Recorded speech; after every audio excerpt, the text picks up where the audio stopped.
In the heart of Berlin, there's this plot of land, a place that's deeply scarred by history. It's home to a really unique and incredibly important memorial.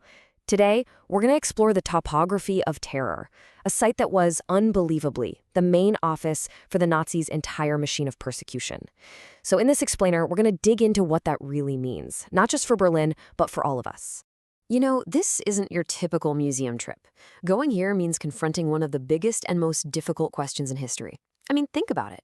After the fall of the Third Reich, what do you do with the very ground where unimaginable crimes were planned out on paper? Do you just erase it, build something new on top? Or do you preserve that wound as a constant warning? And this brings us to a really important idea, the concept of sites of hurtful memory. These aren't your typical monuments celebrating some glorious victory. No, it's the exact opposite. These are places that force you to look at events that are painful, that are difficult, things a lot of people would rather just forget. They challenge us to remember, not in spite of the pain, but because of it. So what exactly was this place? Let's zoom in on this site on Niederkirchner Straße. This wasn't a battlefield or a concentration camp. It was something that, in a way, is almost more chilling. It was the bureaucratic engine room. It was the office where the terror was managed.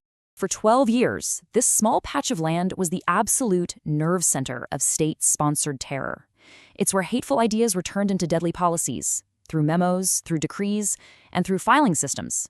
The orders that led to the persecution and murder of millions of people all across Europe, they came from right here.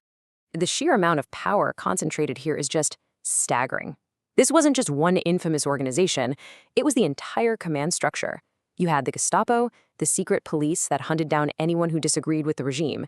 You had the high command of the SS, the guys who ran the concentration camps, and the SD, their intelligence agency. All of them, their main offices were right here.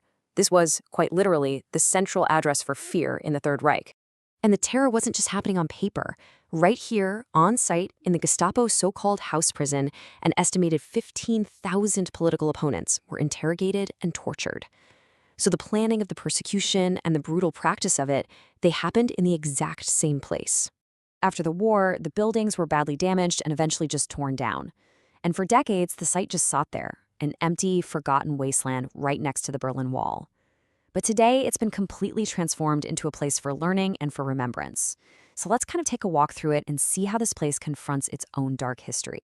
The whole experience starts outside, in the open air, where the past has been literally unearthed. This is where the physical evidence of the site's history feels the most raw, the most immediate. You walk along this long trench, and you're looking down into the excavated cellar walls of what used to be the Gestapo headquarters. There are information panels all along the path that guide you through what you're seeing, connecting these ruins to the horrors they witnessed.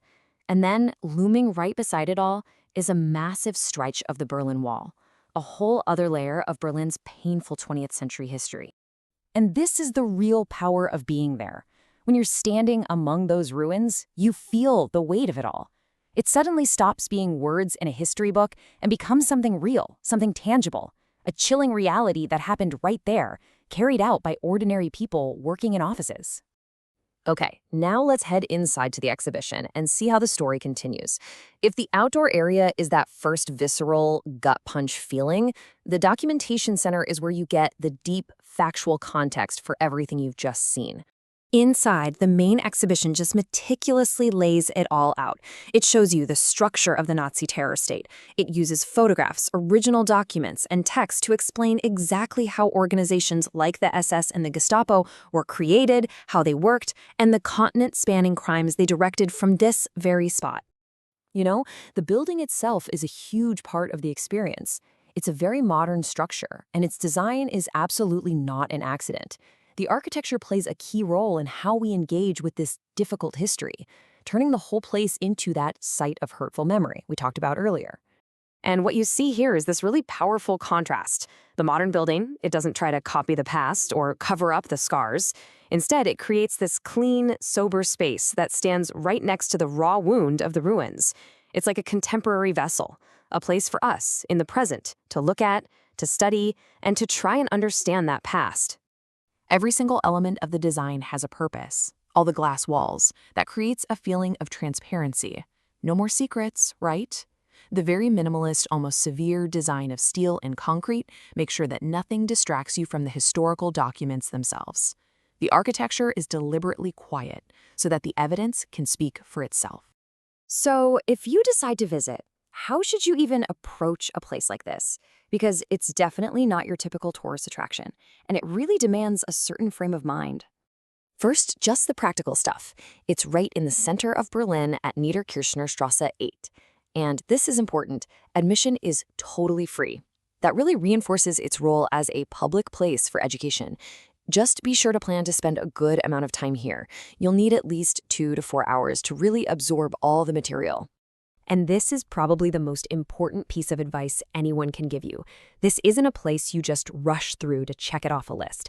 It's an invitation to slow down, to read, to absorb the difficult truths, and to just reflect. The goal isn't entertainment, it's understanding, and it's bearing witness. And all of that leaves us with one final big question. A site like the Topography of Terror, it doesn't just tell us about the past. It forces us to look at the world we live in right now. It shows how a system of terror can be built, piece by bureaucratic piece. So as we confront this history, the real challenge is to ask ourselves, what does it demand of us today?